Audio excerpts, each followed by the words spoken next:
Dreaming. My place is such a fucking mess. All Yeah, right, we're streaming. you got a couch though, man. That's pretty damn cool. You need a couch for the sleepies. That way you can take a nap. You know, because sometimes you're just tired. I would, You know? I would be on that couch all day if I had. Forget. You know, work. I'm not really much of a couch person. I'm more of a like my favorite seat in my apartment is my dining table. You like that? That's JT's cup. Oh wow. All right, cup? everybody. JT Stein. Robot and the Bear in the house. Exactly. with Robot and the Naked Bear Oda. with Mr. Nathan Ota. Yep. Cooz, for those of you who are old school enough. Cooz, Cooz, evidently. It's spelled all kinds of different ways. Oh, it's even different than that? Yeah, sometimes I do it with a K. Oh, wow. Sometimes I do it with an S. You know. Did you know Nathan Ota started off in graffiti and has a graffiti name? Cooz. I knew that. Okay.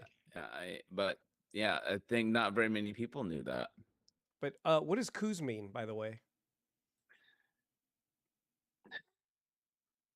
It's not a appropriate word to say, so I don't think I would do it. But technically, koozie is the thing that keeps your beer cold. But it also has an urban slang meaning. Really? Yeah. Does anyone at home watching live, since we're both live and we also record this, so Well, the Beastie Boys actually has it in one of their lyrics. Really? Yeah. Which song? I forget, but there's a line that says dripping like a coos. Oh. Okay, well, it's a word I don't know. Yeah, it's a new one. Yeah. Okay. Or it's an old one that I didn't that I was not made aware of in we don't have the city of Fresno.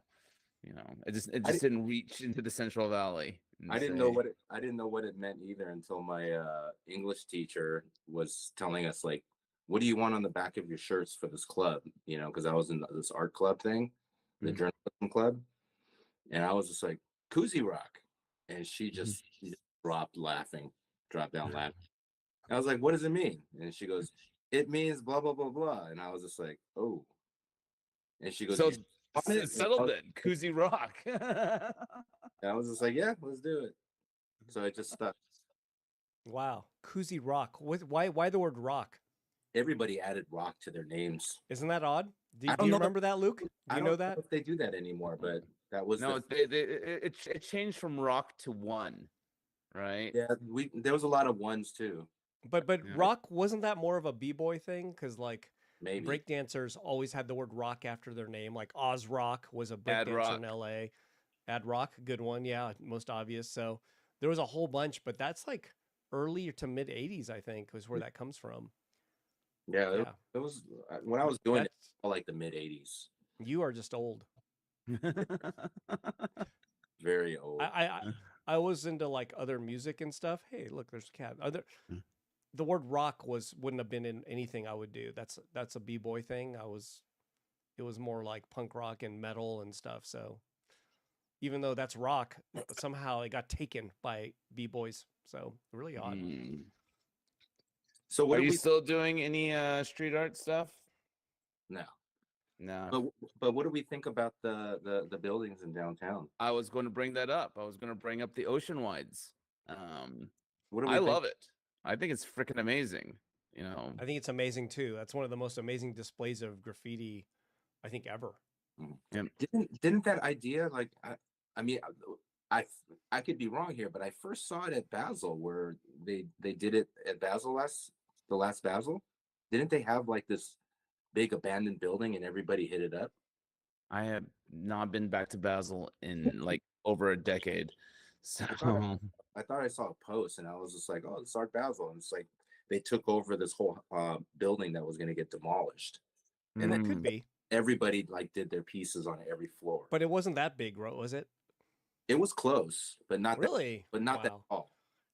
Yeah, I mean it's 50. I mean it's not only just 50 stories. It's also 3 buildings that they did that too. Like on each side, I think, right? Yeah, and then like people, it's- so I was talking to some friends, and they were saying that basically a lot of writers were like camping out like in the top floors, and doing all kinds of crazy stunts to kind of like get their names up. But the police now occupy apparently like, the bottom 20 floors, so they're just waiting Wow. for people to come downstairs and arrest them. Oh wow. Yeah. So the only way is to what do you call it? Base jump off of the top of the building is the only way to escape. Yeah. Didn't they, what was that? I forgot my frame of thought. Never mind. Oh, okay. Good job. Good job, Kuz Rock. Getting old. So would you have done that in that time, you think? You would have gone up there and did that? Like painted as well? No. You don't think so? Like mid 80s and this building's up for grabs and your friends are going, peer pressure, you You wouldn't be would one of the have done it, Nathan. Come I think on. I think the scariest, not scariest, but I think the most the most I've done was Belmont Tunnel. You guys remember Belmont Tunnel? Sure. So that was I the know. place there, but there's been, a few times where it's like, cars would come down and there'd be like some gangsters and stuff, and it's just like, okay, let's pack up our stuff and get the hell out of here, kind of. Because it wasn't the turf that we belonged to, out there, not that we had any turfs or anything like that, but it was definitely not our neighborhood, you know. Mm. But I mean, the cops actually would stop us there, and they'd look around and they just look at us and they're like, "What are you doing?" We're like, "We're a bunch of kids just painting murals," and they're like, I remember like the cop was like just staring at us, and he just went like this. He went like this, and he looked around, and he just looked back at us, and he goes, "Just be careful, man." He stands, Aw. walks away. It was Aw. cool. So that was sort Yeah. of like our like, okay, let's just get on it then. Was that a legal spot though or illegal? It was illegal. Okay, because there's that one spot that I think I showed you photos of from way back. I live near there. The exposition train, it went on exposition kind of, and Yeah, those are all s- illegal. Yeah, that was legal back in that time. it was The wall there. legal or illegal. No, legal. It was okay. Yep. Who let him do it? I don't know. Owner of that wall, I guess. Frankly, it was legal. You could paint there during the day. There was no problem. Really? Yeah. Mm. Yeah. Yeah, there's always the problem of like going over somebody else's work and stuff like that. Yeah. That's always an issue. Yeah. But if it was, what's the rule there? Can you paint over someone else's if yours is better, or do you just can't do it? Back when I was doing it, is that was literally a diss. Mm. Yeah. But You what if you? that But person. even if you painted with a white paint or whatever, as No, if it was never there. It was still you're still Really? expecting the guy's probably going to look for you and say like, let's battle or let's fight or whatever. So let's battle, and you guys start breakdancing. You're just like, all right, and you throw your hat sideways, and you're like, all right. Is that what happens? Not, but yeah. Oh, the 80s. Or is it a fight, or is it some kind of spray can battle? Like, all right, Well, that's what You- the Belmont Tunnel was. We there was a battle between our crew against the other crew, and we had one side of the wall and they had the other side of the wall. So we just sat there and just whitewashed the whole wall first. and so you dissed everybody in the process of this There wasn't battle. anything showing through, Oh, okay, so we just cleared it out first, and then we put all our stuff on there. that stuff's crazy. But then late at night, It's after we okay. finished, some gangs went over there and they just dissed all our work. Oh well. But when we came back the next day to take photographs, it was just like spray painted over all of it. Wow. We're like, damn. Yeah, but that's what happens. That's street art for you. Yeah. And when did you get out of that? The Like you one- left it. You left it in the like 1990 or something, right? I was in it for like maybe 3 or 4 years, and then I went to art school. And when I went to art school, there were like no graffiti artists there. It was just like totally a negative vibe, So I was just like, okay, I'm gonna take myself seriously and just like focus on my work, And yeah, little did I know, like Riss went to what, USC, and Wow. he studied fine arts there, and and he stuck with his graffiti there. Wow. It's crazy. I mean, just to see where, like a lot of my friends got to, doing street art, it's amazing. You Mhm. know, like, there's always that feeling of like, what would happen if I did stick with it? But then I'm so happy where I'm at, with learning, traditional art and, making a career out of it. I mean, how lucky is that, right? That's the dream, right? Yeah. I mean, it was funny because I was talking to another, illustrator, artist, instructor, and we were talking about illustration. And that's the major that I studied under at Art Center. But I was just like, what is illustration today? It's like I really don't know what it is anymore. You know, Where Luke, did the conversation go about how did the conversation proceed? Was there attempt to try and rationalize what's going on?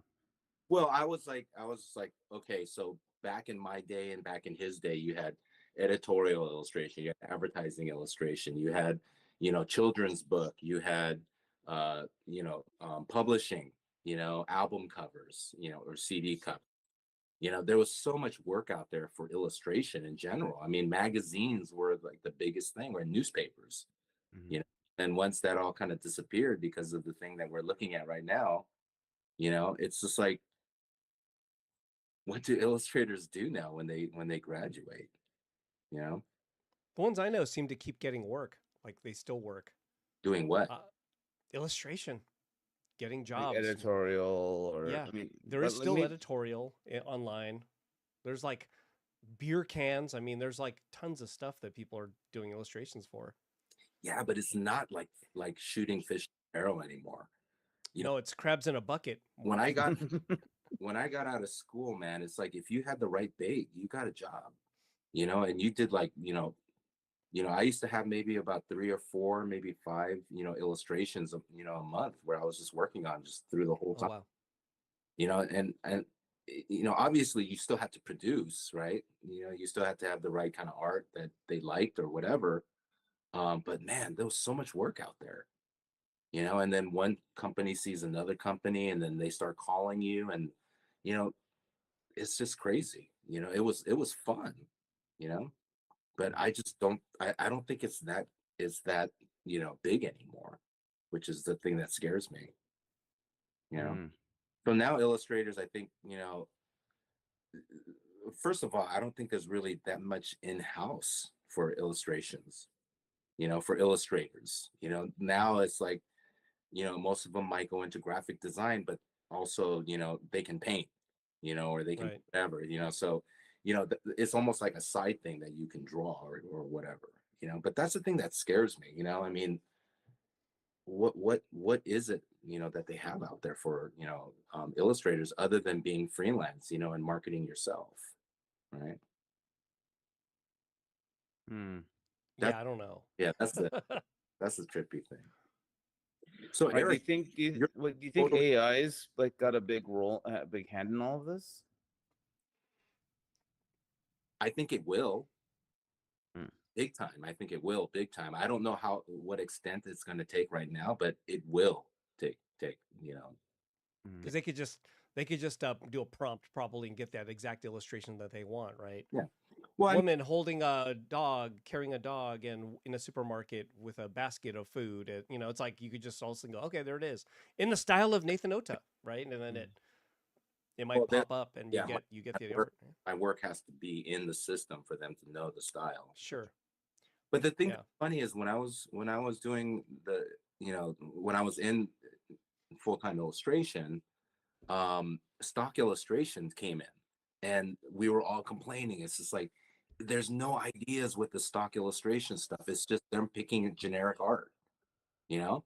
And we're like, where's the romantic side of art? It's like, where's the hiring of the artist and like coming up with a solution for that specific project, instead of looking for something generic, Really quick. Yeah. like two hands shaking, with a money sign or something, right? It relates to a lot of different things, right? Mm. That's what killed a lot of the editorial.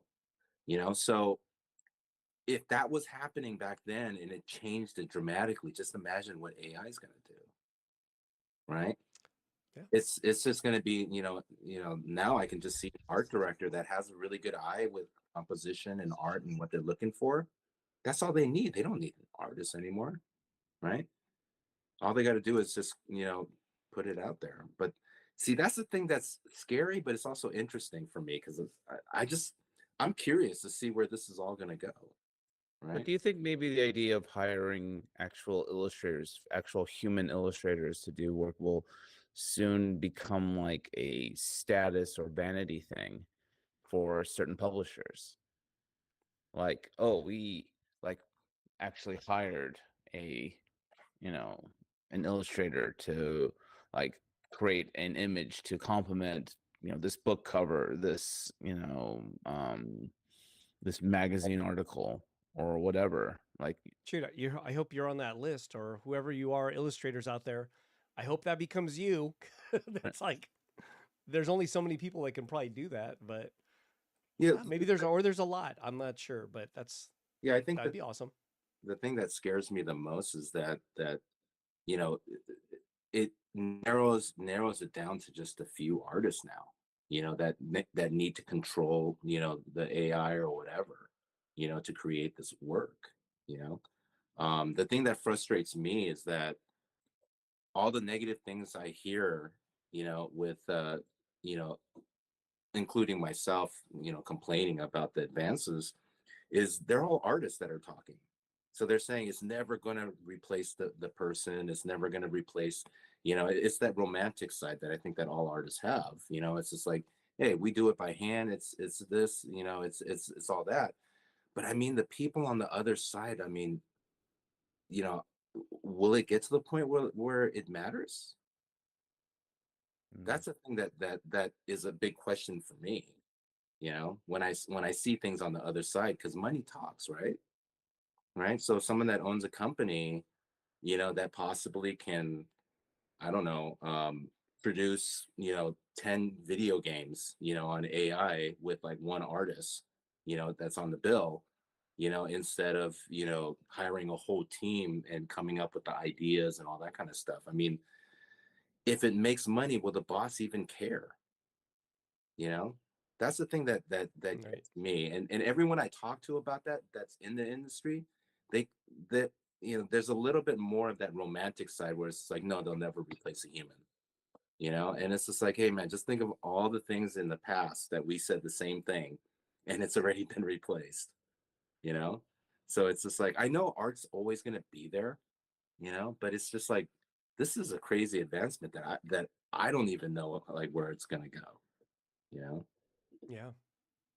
mm. Yeah. Difficult.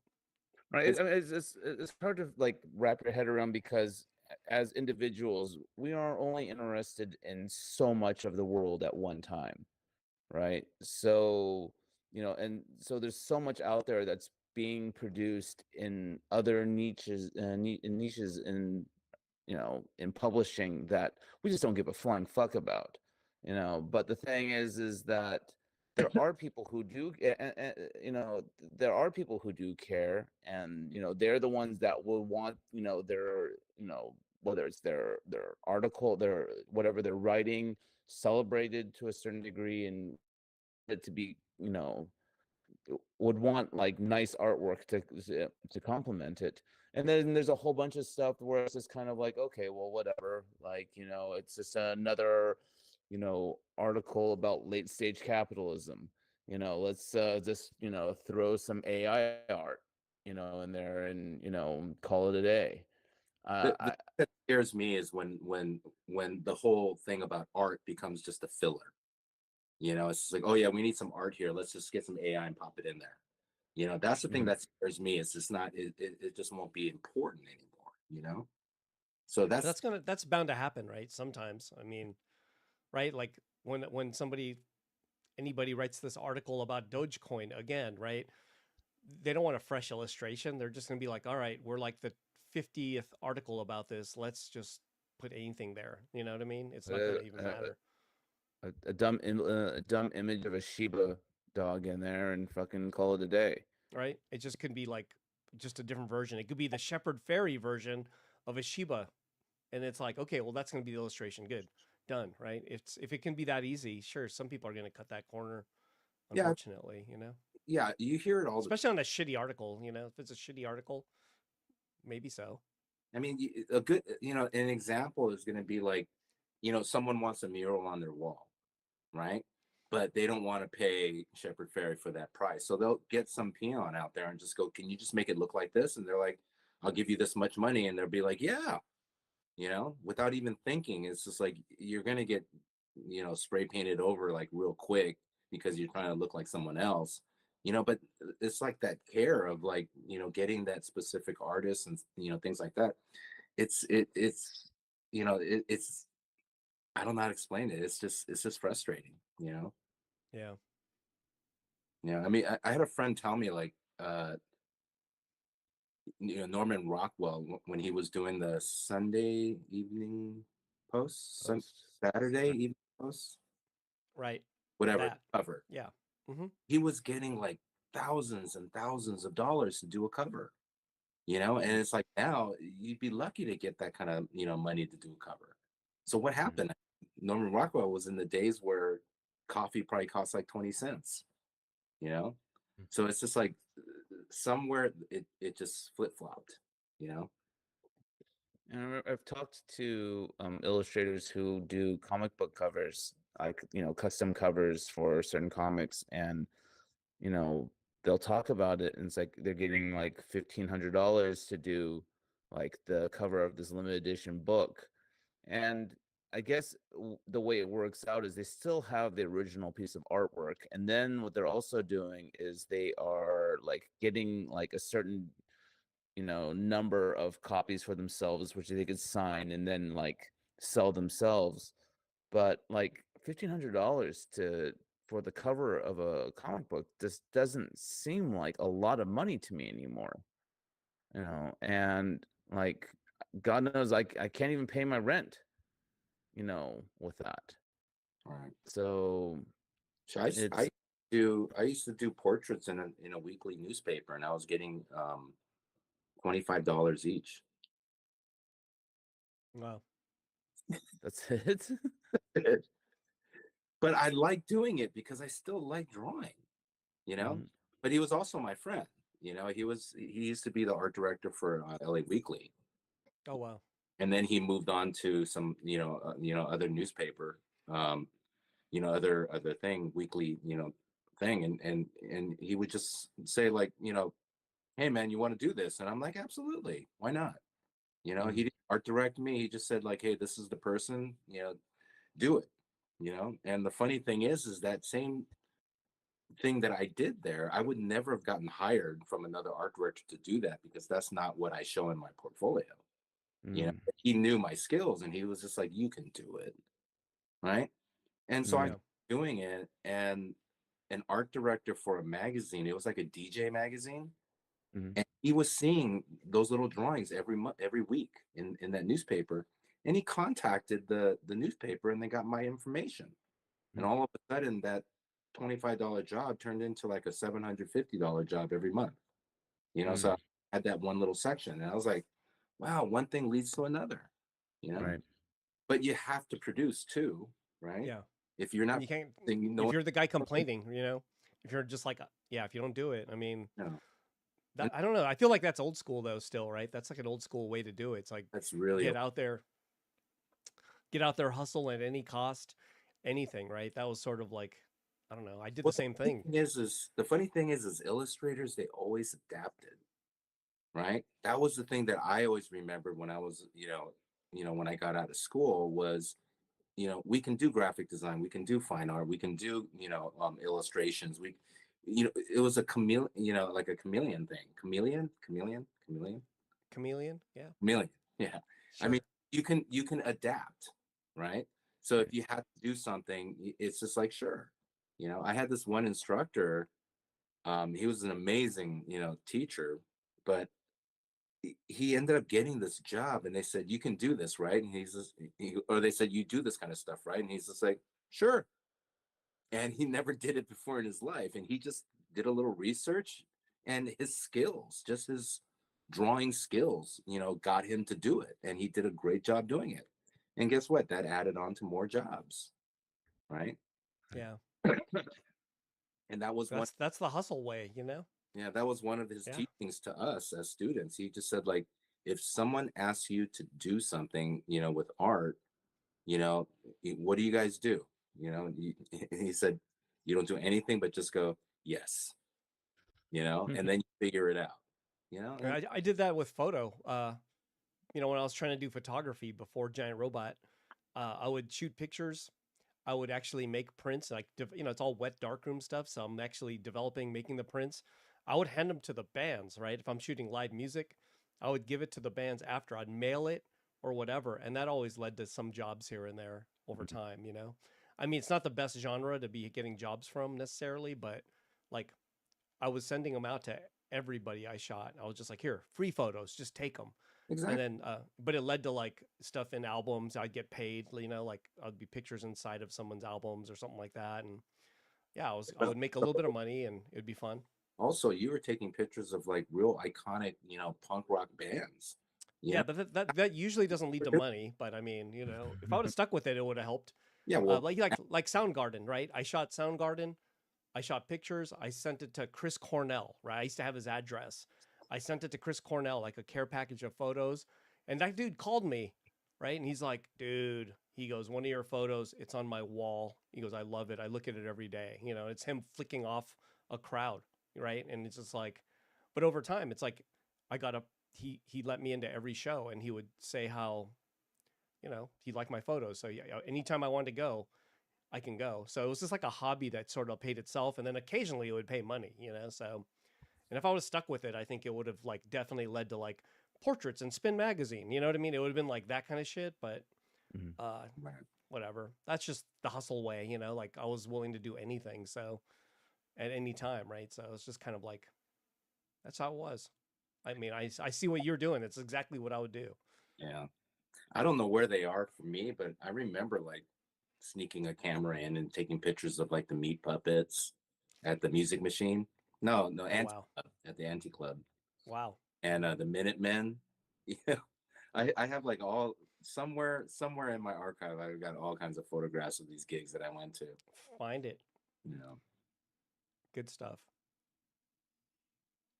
Luke, are you So still there? I am still here. I'm just Oh, listening. You know, I thought you froze. I thought you froze. You're a statuesque human being. so how come Luke's pictures like all pixelated and then everyone else is like super clear? because I have a really crappy internet connection here, and Yeah, I he's got like dial up. basically, yeah. The speed and the actual cable that connects to our modem is a phone, the style of a phone cable, not a um like a coax cable. So the amount of information that like runs down that thing is just garbage. I've been meaning to get a new internet connection here, but you know, lazy. So I've got things to do to take care of, and as long as I can be able to get a constant stream of information, you know, it usually is fine. But hopefully, I was just talking to Christine Wu, one of my studio mates, and we're saying we've got to like strategize about getting internet better here. So my apologies. So, I mean, we're all pretty much in the same age range. I mean, are you able to keep up with the new technology? I mean, do you care, or I mean, how does that work with you guys? What new technology? Just everything that's advanced. You mean like a vape pen? Yeah, I feel like everything is just moving too fast, and I just can't keep up. You know, and Well, what technology? Like a phone? An iPhone? computers, the advances of art, the advances. I mean, I tend to just stick to what I know, and that's why I still just love to paint traditionally. I do. I sketch out my ideas these days on my tablet. I'm a big fan of the tablet. I actually kind of like them more than I like laptops. So I have like a, you know the Apple Pen, and I've got like an iPad Mini. It's small enough for me to be able to carry around easily, and it's just easy enough to do edits. But when I watch people do the like their playthrough for, because what it does is it records every single move that you make, so you can be able to like play like in a movie the development of an illustration. And when I see like some people do it, I'm like blown away because I have no idea how like they're doing what they're doing. I just don't have like the familiarity, with it. But I'll use it to just kind of sketch, ideas out and then import it into Photoshop to resize, tile, and print up so I could transfer the image onto canvases. Um, My problem is I get so bored. My attention span is so quick. So like I'll my students will teach me something, on Procreate or something, mhm. and I'll be like, damn, that's cool. And I'll play around with it, and I'll get like halfway done with a painting that I did on there, and then I'll stop because I just want to paint traditionally, not on a Mm. screen, and I get so bored, and I can't see myself getting into it. Yeah, I think that as a tool, like specifically like Procreate, like is helpful, but I just don't see myself actually creating finalized pieces of art with it. Um, and especially now that like, I haven't played. I remember couple like a year and a half ago or something like that, the first kind of AI generated artworks websites were kind of coming up, and they were pretty like, you know they weren't as powerful as they are now. um and I remember playing with it for a little bit, but I lost interest pretty quick too. And now that um AI art generated art is kind of like, a little bit more sophisticated, they're charging for it. They're charging like, oh, $10 a month or whatever. And I just have, it's like $10 a month. I'm not gonna fucking pay you $10 a month to, you know, you know, so I could play with this for like 2 days, lose interest, and then fucking spend, you know, about half a year forgetting that they're charging me fucking $10 a month.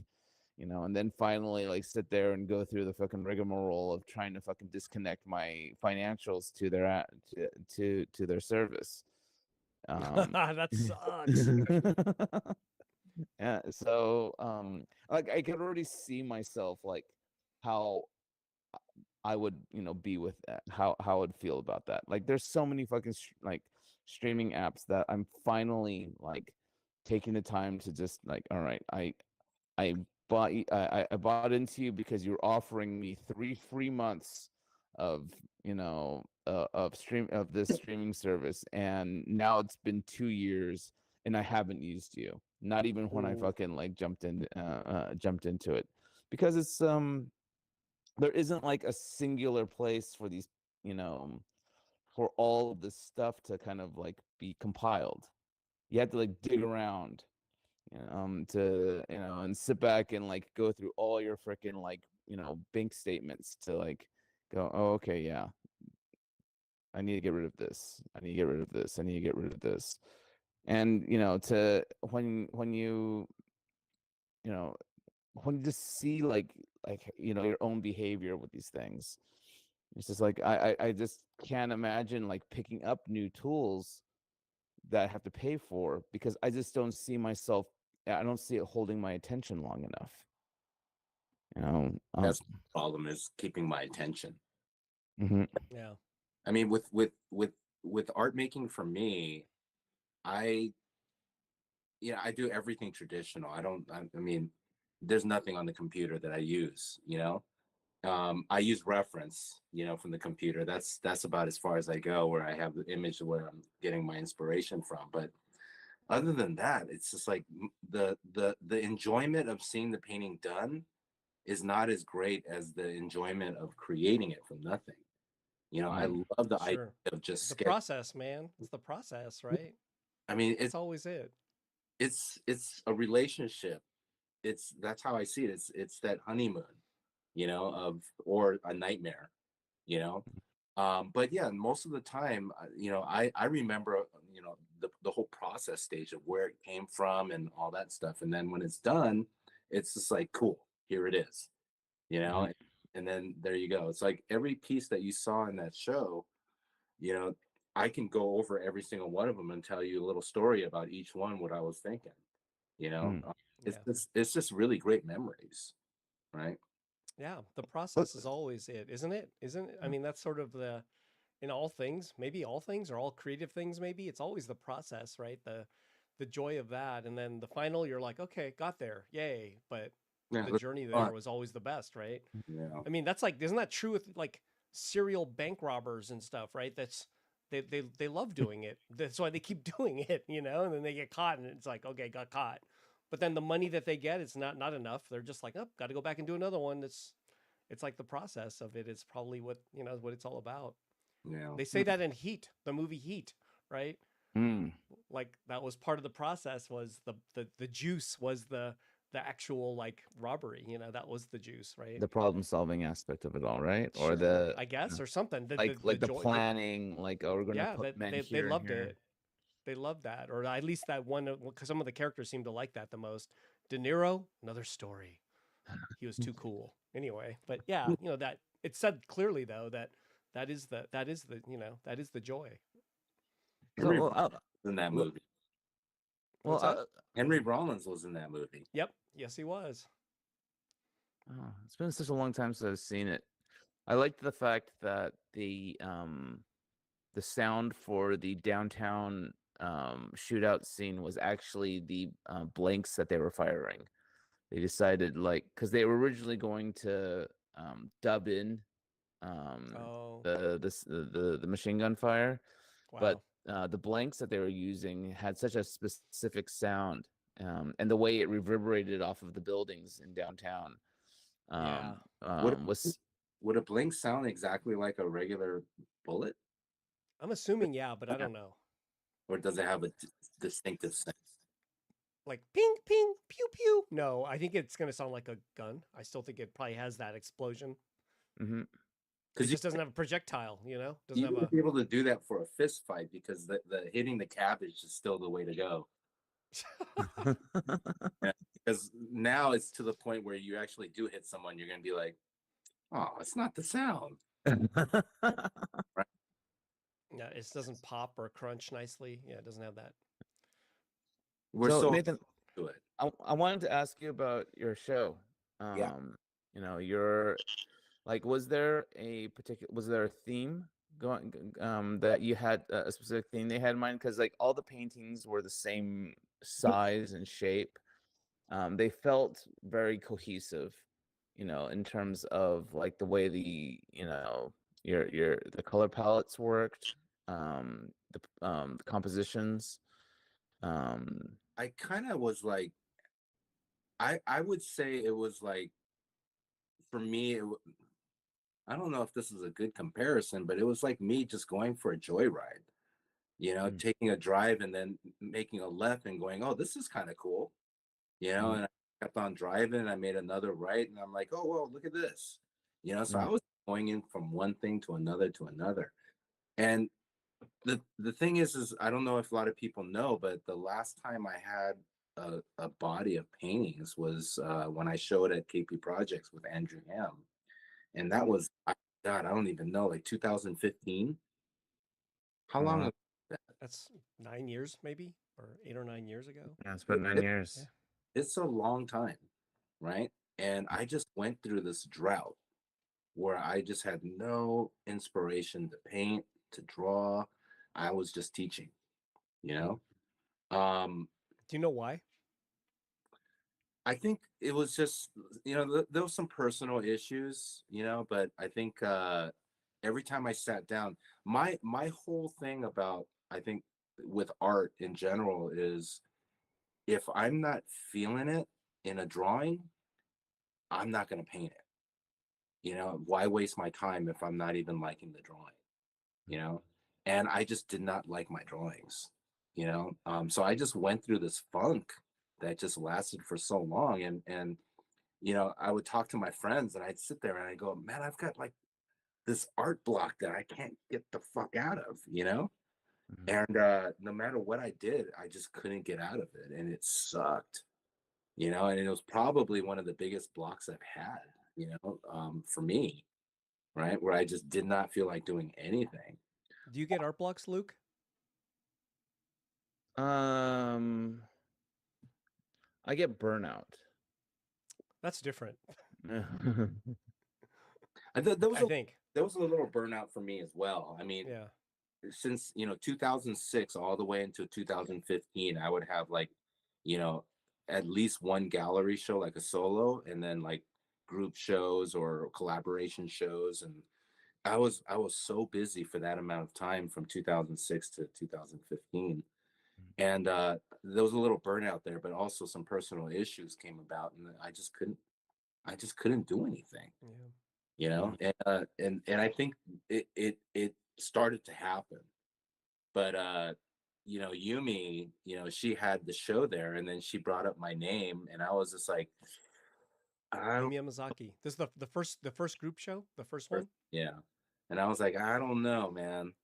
I don't know if I can get back to painting, you know, and I just sat there and I started doing some drawings, and then I started rendering the drawings, and I'm like, I'm gonna do these. I'm digging these, and so Mhm. I did those small little pencil drawings, you know, and I loved them, and I was just like, oh man, I'm coming across something. There's this joy coming out again. And then it went back down, and I was like, shit, you know. But then this year came around, and I was just like, you know what, and a lot of it is actually thanks to Eric, because you keep inviting me to these shows, and it just forces me to like get off my ass and create something. And so the circle show is when I started doing like multiple Oh, paintings, yeah, right? that was awesome. Awesome. And Yeah, I yeah, and then I did that big painting, right? yeah. And then I was just going like, okay, I still got it. I can still paint, you Yeah, know. you got it. Yeah, you got it. You And then, got you. I think you got it, even if you don't like your painting. You know what I mean? If you, well, like you'll have to like it, but I'm saying is other people might not even know. well, You know? yeah, but I mean, I'll know, and I think I that's know. No, cool. I understand, but I mean, you still got the technique is not going to go away. If anything, it's sharper than ever, probably. You know? Mhm. So, well, yeah, now I gotta use these guys, these Uh, little, these little. Sharper than ever. Sharper than ever. Same here. Same here. I got Life has mine right here. life has changed for me. But What? yeah, it's the and then this year came around, and then I approached Eric, and I said, hey, I want to do a show. I want it with the same people. Let's do it again. And then I It's got awesome that it's like you and ex students, or I guess students, ex yeah. students, or students of Well, yours. yeah, Very cool. I got to show with my mentor, Joel Nakamura at Yeah, yeah. La Luz de Jesus, right? Hmm. And that was like the excitement that I got, that I was like, this was the one of the like main teachers. I had two main teachers that I admired the most at Art Center, Mhm. and he was one of them. And I remember he said just one thing to me, after I graduated. He just said, yesterday you were my student, now you're my friend. Whatever you need, you let me know. And I was like, Damn. Mm. Do I you was say that to like, anybody today? no. Oh, But, wasn't sure. I but mean, you're still teaching, so I wasn't sure. yeah, but some of my students know that I have their back, and Oh, that line is dope. people like It's pretty Yumi, cool. people like Bo, and things like that. I mean, there's a bunch of people that, even to this day, I keep in touch with some students that I've known for like decades. That they were my students. And I'll always have their back. You know, but I keep that in mind of what Joel said to me. It's Wow. you know, um, but yeah, I spoke to them, and I was just like, let's do it. This is gonna be fun. So cool. You know, and the first few paintings that I was working on, I was like, I had about two or three ideas. So I started painting it, and then that something merged and it went to something else, and then it merged and it went to something else, and I did another 2 or 3 paintings, and I did another 2 or 3 paintings. And that feeling, I think, has never happened to me since the old days. Mm. You know, whenever I prepped Damn. for a show, I would have a general idea of what my show was, and I would do a couple paintings, and then that next painting that I was painting, some idea came up, and I pull out a piece of paper and I started sketching. You know, and then that would develop into the next painting, and so on and so on. So it was like a domino thing, you know. And this show, it happened. You know, I had like 2 or 3 sessions where I was like, okay, I know what to do next. I know what to do next. You know, so that was a really great thing. You know, I think I wanted to do these paintings small because they're fun for me. You Mm. know, it's super fun, right? And I think a lot of it also had to do with you know, my collaborations with Risky, right? He would often do a nice background, and then I would come in there and I would just paint something on top of it, right? And that was so much fun for me. So, you know, with this show, I was thinking kind of similarly, you know, where I was just like, you know what, I'm going to do something kind of graphic in the background and, you know, have fun with that, and then just pop something on top, you know, and the you know, if you notice, I did a lot of birds this show, Mhm. and previous I did this whole thing with those birds where I did card suits, you Mhm. know. So you had the clubs, you had the hearts, you had the spades, and then you had the diamonds, right? So when I was working with um three the toy company, 3D retro. 3D Retro, Mhm. I was thinking 3D Retro, but I'm like, is that so? They You're told thinking 21361. so when he said let's do a series of birds, I just did some research, and I found out that the cards were back in the medieval days or something, they were classes.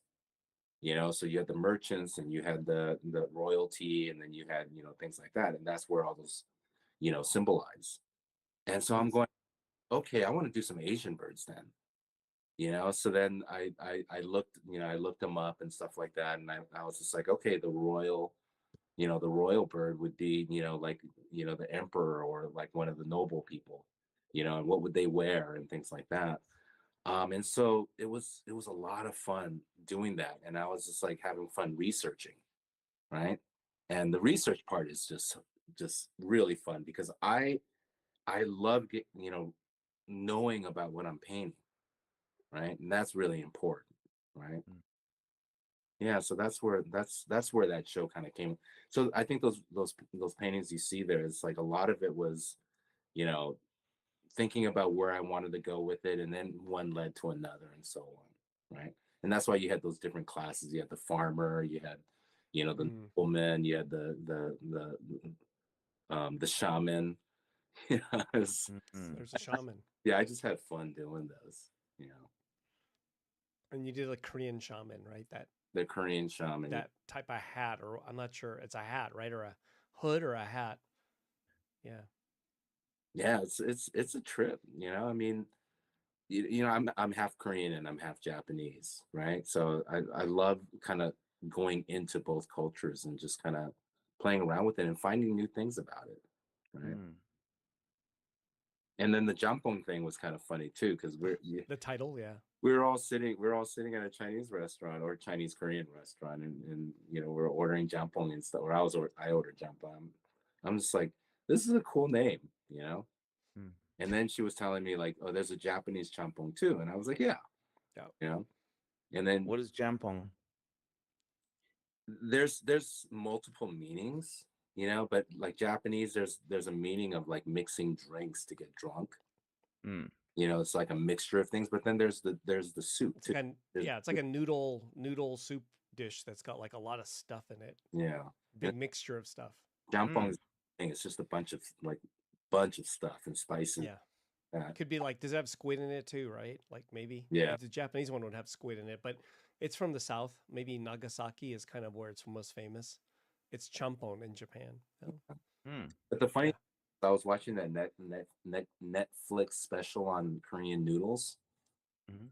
You know, they have like the Noodle Rhapsody or something like that. It's like they have a whole bunch of series of them, and they had one on just jjajangmyeon, which is a black noodle, you know, Chinese inspired Korean, you know, noodle dish.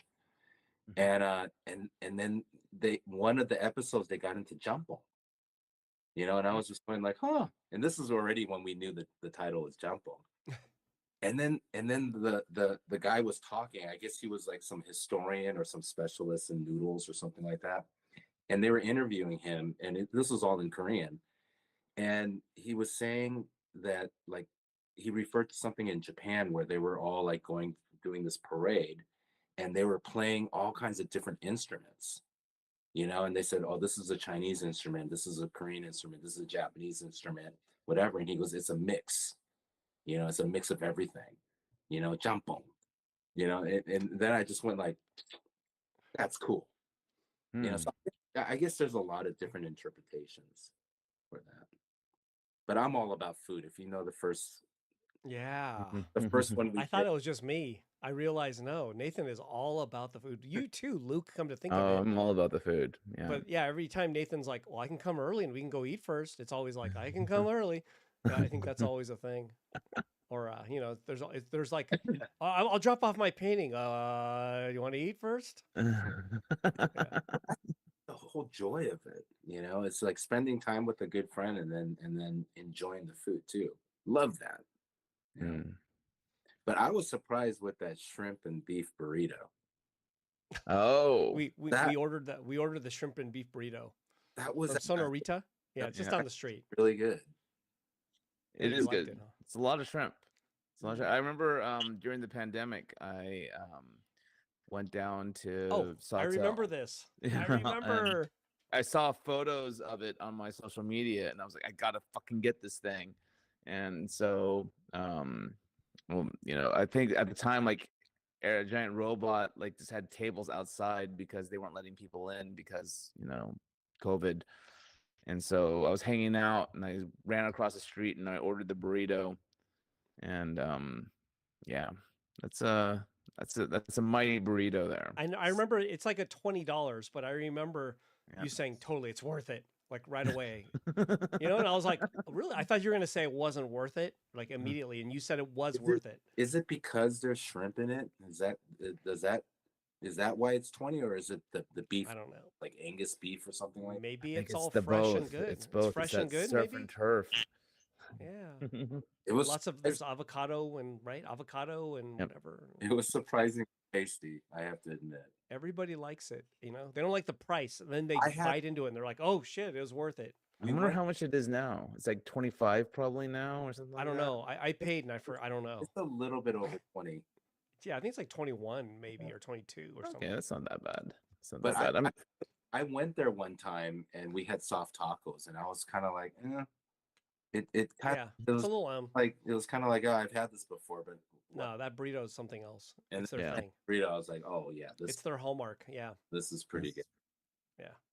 And for the photo, for the grams, they cut the burrito in half and then they place shrimp strategically with beef around it. So you've got this like beef moat around shrimp or something like that. And it looks amazing. But if you cut a burrito in half, obviously you're not going to have that look, right? Mhm.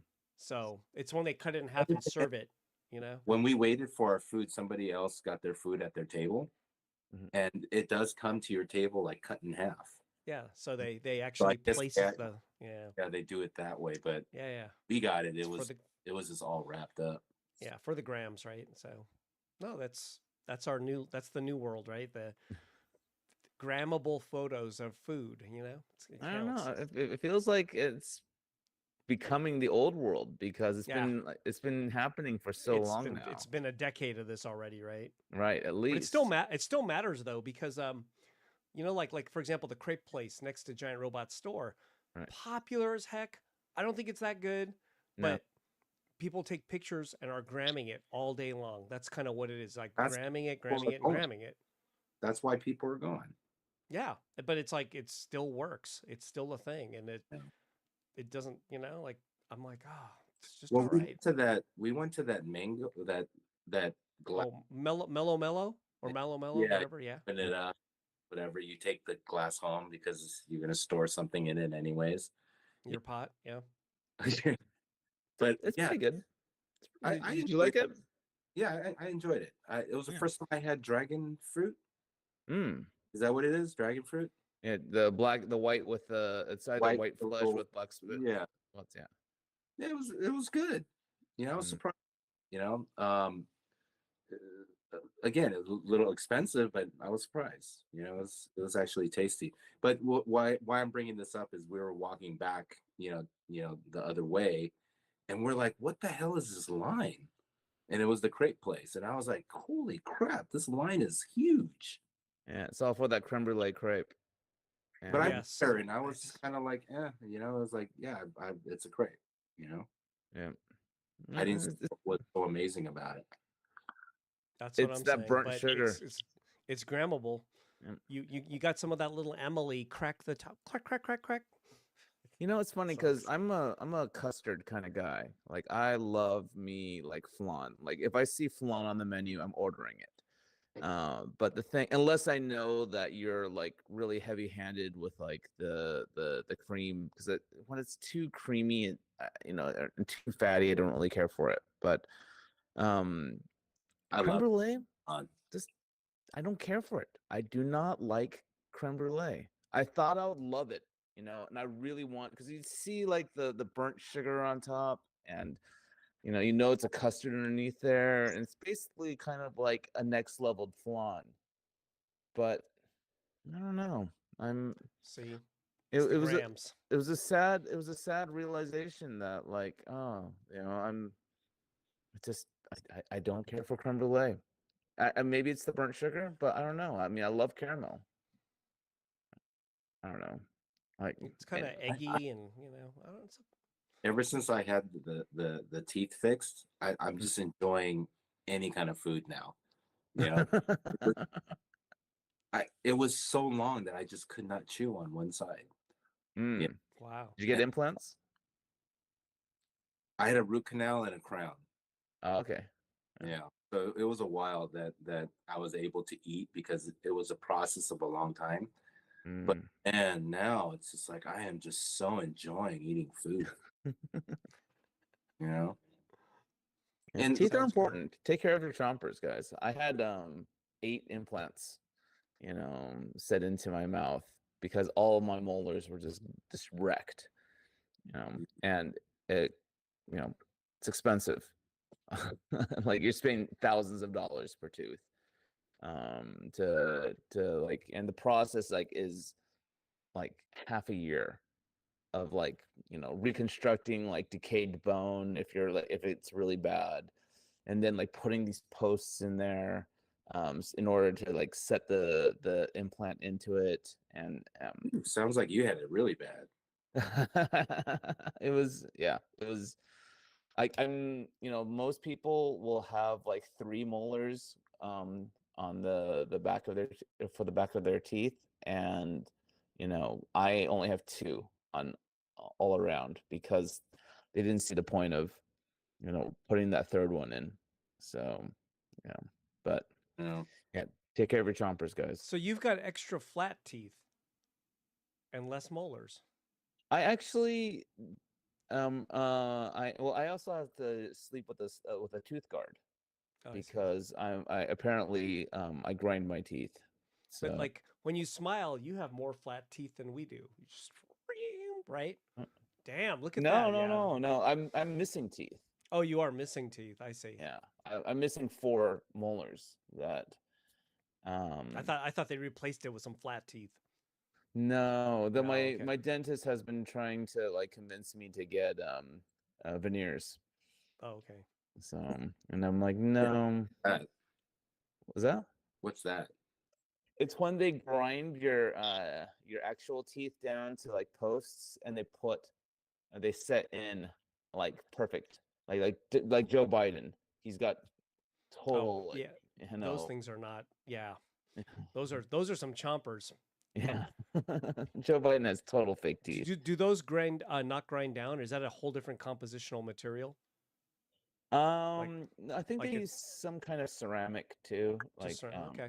Gotcha. to put it together. But Yeah, yeah.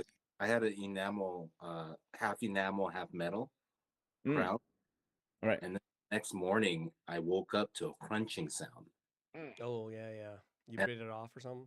I just started crunching my teeth, and I'm like, oh man, it snapped.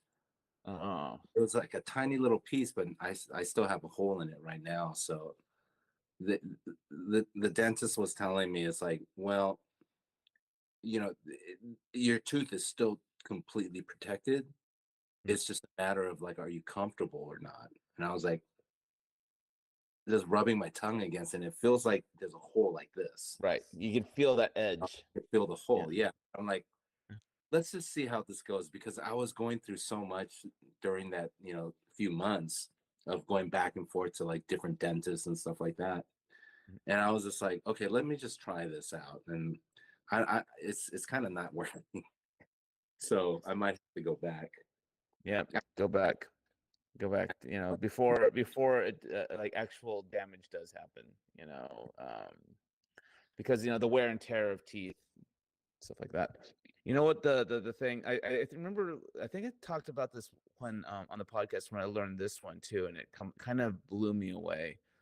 And that is, you don't rinse after you brush your teeth, because Well, all that you started what, 2 years ago or something? Like it was in yeah, the news, that's when I started talking about it. but it was on the news, right? It became like some news thing. Like I Was it started on the seeing, news? yeah, I started hearing about it. What are you supposed to do? You You just leave that spit shit out in.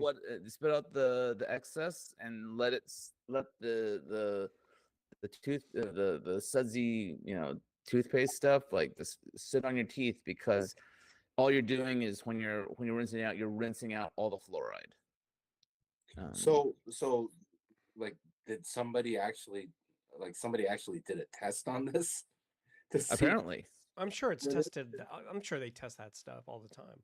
Yeah. Wow. So I haven't like rinsed my mouth out after brushing my teeth in a good solid year and a half now, I think. I usually brush my teeth and then smoke a cigarette.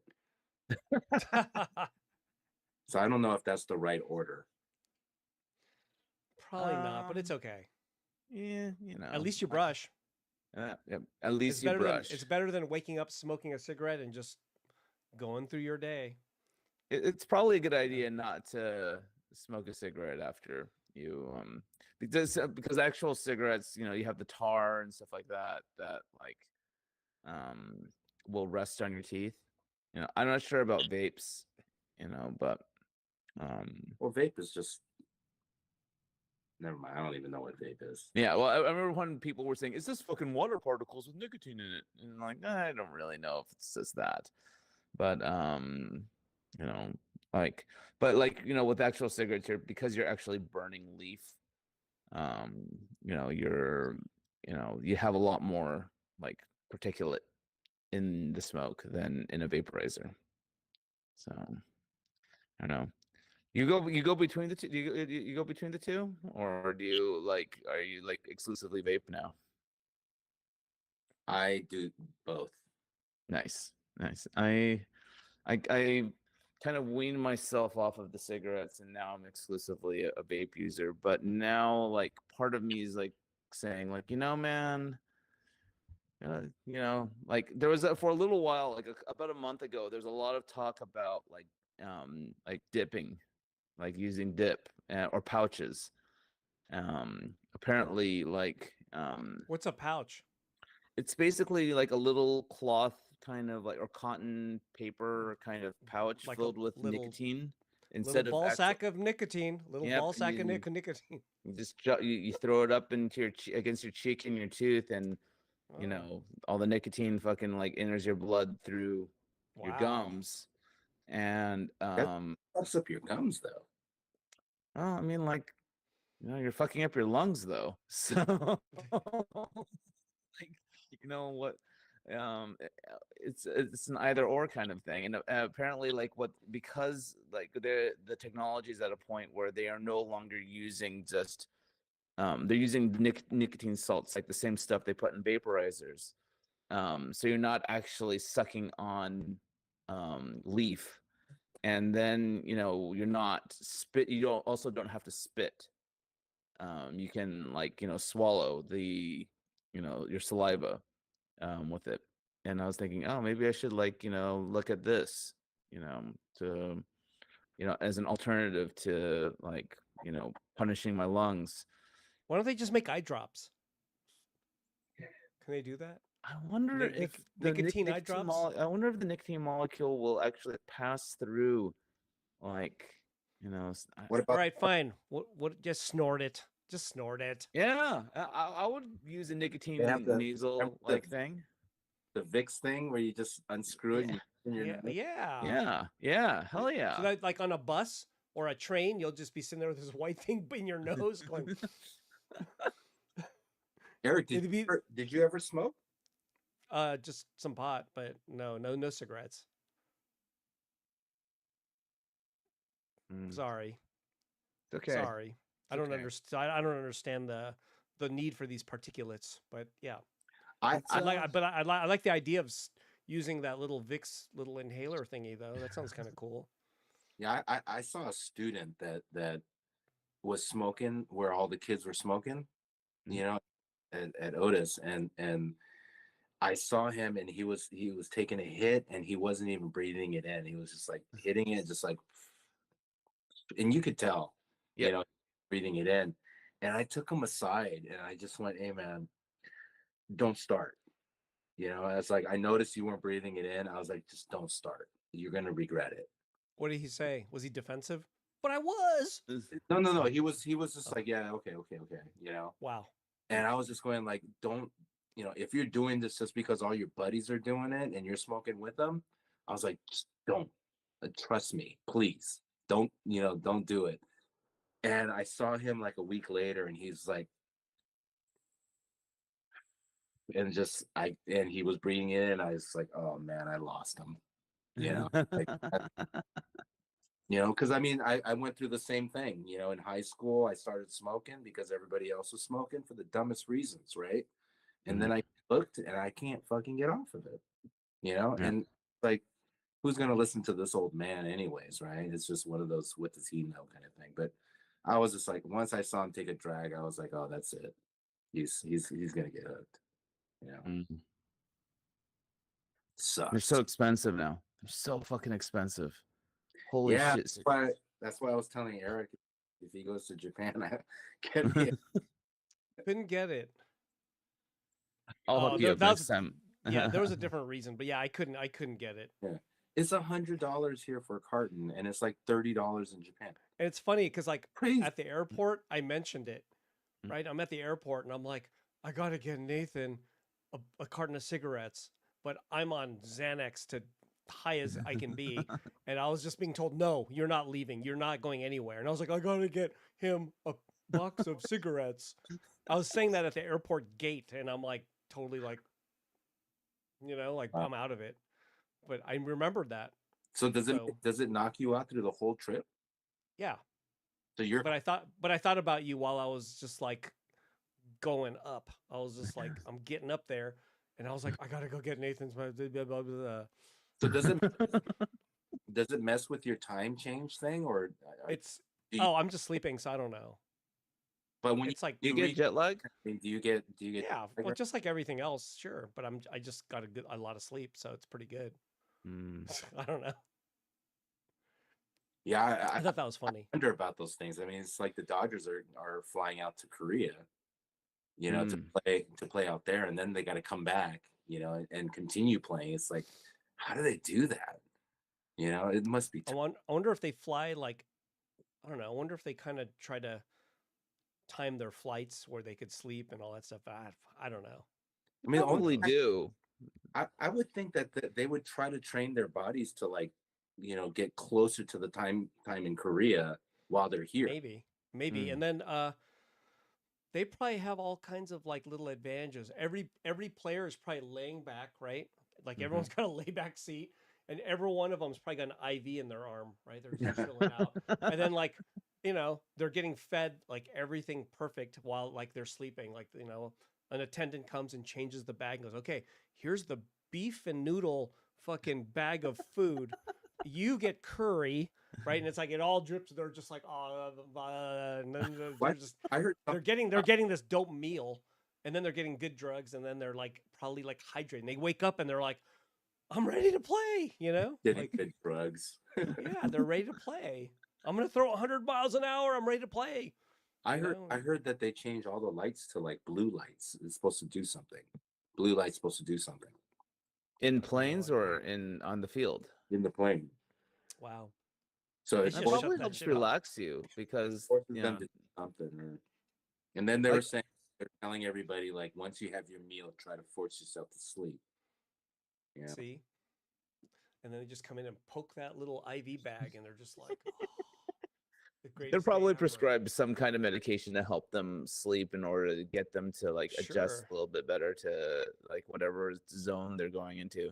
But that's Yeah. actually, you just brought up something that I've always kind of had an issue with, and that is that the World Series is not technically a World Series.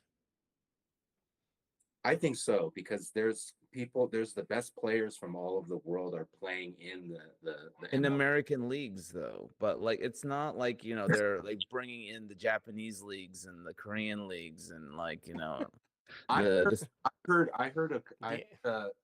somebody make like a comparison with baseball, Mhm. and they were saying like, you know, Japan is probably closest to like AAA, Mm, you know, for you know Major League Baseball, and right. like Korea is at best maybe you know AA, you know, Yeah. but of But got players in those you know yeah. like Shohei, right? That is already But AAA, sometimes I've seen exhibitions where the AAA team beat the major league team. Mhm. You know, like in an exhibition, I've seen it where I'm like, oh, they won 1-0, and it was the AAA team beating them. right. But yeah, it's not truly the World Series, and Right. the NBA is truly not the world champions because Yeah, yeah, there's all these international players, but you're not playing an international team. It's a little different, right? You've got one foreigner, three foreigners on a team, and then that doesn't mean it's the world champion, right? well you No, no. No, had the technically no. Technically no, right? yeah the Japanese national team beat the U.S. national team. Yeah, so there. Yeah. Yeah. See? Like the closest we That's get to that is the but Olympics. that's why that's called the World Baseball Classic, I guess, right? It's actually that one's the world, you know? It's teams from each country facing each other. Right. Yeah. I don't know. But Mm. technically, though, you've got all the best players playing in the U.S. I don't know if that's true. Is that true? If it wasn't, then what are the scouts doing wrong? I mean, there's some players that just That's don't what want to come, right? that's what the Right. scouts are there for. You know, the Yeah, scouts. there's some players that just don't want to come, right? They're like in a contract, stuck in a contract in their country, I and think they're just like they're playing, and they're just like, I'm good. You know, fuck America, right? There's probably I players that say that. I think as far as like baseball, like everybody's goal is to play for you know the U.S. You know, playing Yeah, MLB because that's probably, pinnacle, right? probably, but some are probably like, you know what? The chicks love me here. I'm not leaving. Like I get some every day, unlimited, unlimited. Like you right? Like in Korea, they're just like every pop star person. It's like they're all available. Yay! I don't need to go to America. I'm I sure can that fuck anyone I want. Yeah, but I mean, it's, I don't know. it's I when don't you know, think but I'm when just you saying, think you know, about it, it's like there could be reasons that why people might stay. It might be their family. They're just like, no, I want to play where my family could watch me, and that's it, right? well, there's that Korean I don't know. pitcher, Hyunjin Ryu. He used to Yeah, play for the Dodgers, and then he went to Canada and played Toronto, I guess, maybe. But he could have got a better deal pitching here, but he took a deal going to Korea, and he's getting paid the most in Korea. But it's nothing compared to what he would get if he stayed here. But he right. wants to go But back home. I think he already yeah, put himself here. I think you Darvish won before. You know who you Darvish is? The baseball player, the pitcher. He was on the Dodgers for a second. He's half Persian, half Japanese. He's 6'5", and he was like pop star looks just he's a really good player. He once said he never wanted to leave Japan and he wanted to play Really? for only Japan. And then he came to America ultimately, but he once said that in media that I want to stay here. I want to pitch for Japan. Like I don't want to be in America at all. And he ended up coming, but because he was making some big dollars. But what kind of professional athlete will sit there and say, I will, I'm the best here, but there's something better, and you want to prove yourself. I think every athlete has that in their blood, to sit there and say, Probably. want to challenge myself with the best to see how I really am. Right? Yeah, probably. 'Cause Probably. I wouldn't know. I don't know. you can have like an Asian, UFC fighter, like, kill it where they're from, but they're gonna probably want to come to, out here and or wherever it is to like challenge everybody, to really see how they how they are. Right. I would I think think that I, they I, do that probably. athletes are thinking. That's what artists think, right? I don't know.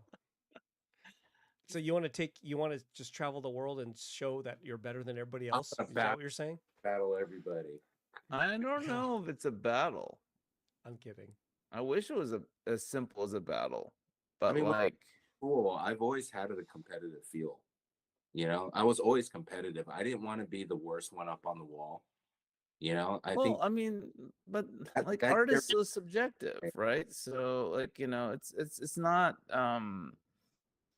like like I to compete to like it's not really competing. I think it's more like,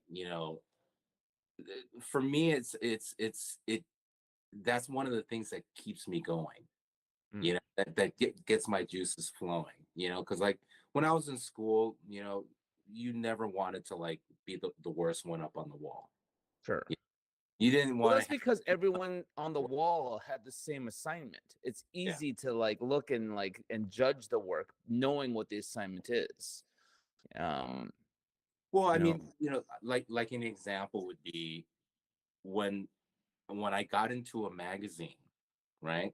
And when they gave me the magazine for my own, copies, for my tear sheets, I was flipping through it and I saw Joe Nakamura in the same magazine, right? And I was like, oh, I'm in the same magazine as my mentor. I was like, this is awesome. And that feeling, where I was just like, I'm finally, you know, accepted in this illustration world. I think that side of it, that always was stuck in my brain where I was just like, it made me want to continue to like work hard. yeah. Well, Friendly competition. yes. I mean, at the end of the day, that's all it can be to a certain degree, but I don't know. I think, again, like, I don't know. I think everyone who works in a particular field professionally, will sense a certain degree of, competition when, within that field that they're working in. Sure. But I don't know. Like, I kind of like, I don't feel any competition with any of my colleagues anymore. I feel like I'm trying to compete with an industry, Mm. with a or compete with structure. or compete with yourself, right? Whatever it is, just Right. battle your boredom, battle your whatever. Right? Sure. Like, the battle is like, like not against artist A or B. The competition is how do I freaking like elevate myself to the to whatever that quote unquote next level is. And What gets you going when you're thinking about like putting something together, as an artist? It's just like, what are you comparing yourself with? my previous show. Mm. That's Me, me, I keep thinking like whatever I produce, my colleagues and my friends and my, everyone in the art field that I'm associated with is gonna see it. and that's what Mm. keeps me like really motivated, right? Mm. So that's Right. how I think about it whenever I create something. It's like I don't want to put something second, Right. second whatever effort, right? It's like I know people are going to be seeing this that are people that I know, and I don't want them to think like, oh, this guy went backwards, or Right. something like that, and same thing with Eric. It's just like, he's a good friend of mine, and when I do a show for him, I want him to look at it and go, fuck, these are cool, you know Mm. and so all those things keep me working another extra hour at night, Mm. right? Instead of like, oh, this is good enough. And I preach Sure. all the time, it's like, don't ever settle for that's good enough, you know Right. because you'll never be happy with what you put out there, right? Mm. Yeah. For Agreed. me, I continue Agreed. to view myself as I'm doing this for somebody, as well as myself. I'm there to prove something for myself, but I look forward to see people look at my work and say, "Hey, man, I love your stuff," Mm. or like when Eric started unveiling my work at the gallery to start hanging it up. I live off that shit. I mean, Eric's Mhm. going, "Fuck, this is Mm. awesome." It's Yeah. like that Yeah. Leveled up. to me. Level up, it looked like to me. Yeah, that Mm-hmm. keeps me like always going. You know, and I think that was since I was in school. I love Sure. the fact of putting my work up and the teacher looking at it and going like, very cool. Mm-hmm. Yeah. That's a beautiful show, and for everyone who's listening, you guys should definitely stop by Giant Robot GR2 on Come on Sawtell by. and check out the show. It's gorgeous. It's a great show. Yeah. It's a show with Yumi Yamazaki and Bo Miles. Yeah. Keep I that in think mind I think too. everyone killed it. It's Yeah. really Mm. cool. Yeah, Awesome. but we're coming up to the time limit, so Nathan, where can people find you? Did I cut out? Good question. No. Instagram, right? And Instagram, Nathan T. Oda, right? Instagram. Santa Monica College, if they're lucky. The college, if you're a student there, you can take my classes. I took about a third of a class or a And that, quarter of it changed the way I paint. It literally changed the way I paint. Like just those like the 3 or 4 classes I sat in on, completely transformative for me. Wow. that was That's crazy. Yeah. Luke Chu, that's right. I forgot. You took classes. You took Nathan Ota's class Yep. for like a bunch of with a bunch of what, freshmen or something?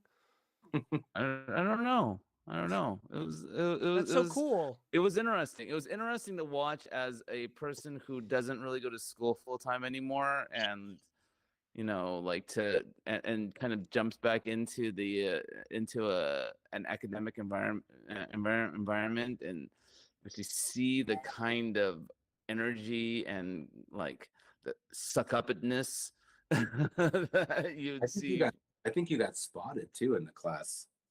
I'm People sure. people people were recognizing him. No, I'm No. sure. But that's just awesome that you had the, whatever, wherewithal to just go for it and check it out and then actually learn. Oh, absolutely. I That's knew rad. I still paint so inefficiently. And but That's I'm crazy. you know I think about it. I think about those classes quite a bit. So Wow. I really took away. I feel like I took away something from that. Wow. So Damn. but yeah, everyone check out Nathan on his latest show at Giant Robot. Yeah, Jampong. Jampong. Like yeah, that. it's a great show. It's a great show, Yeah. and yes, Yumi and Bo are great too. And Yeah. it's but we want Nathan. We want Nathan on the podcast. Big senpai. Big Yeah, senpai. exactly.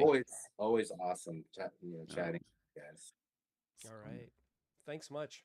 Yeah, thanks everyone. Thanks for tuning Thank in. you. Thanks much, Nate. All right, no problem. Take care. Thank you. See ya. Thanks, everyone.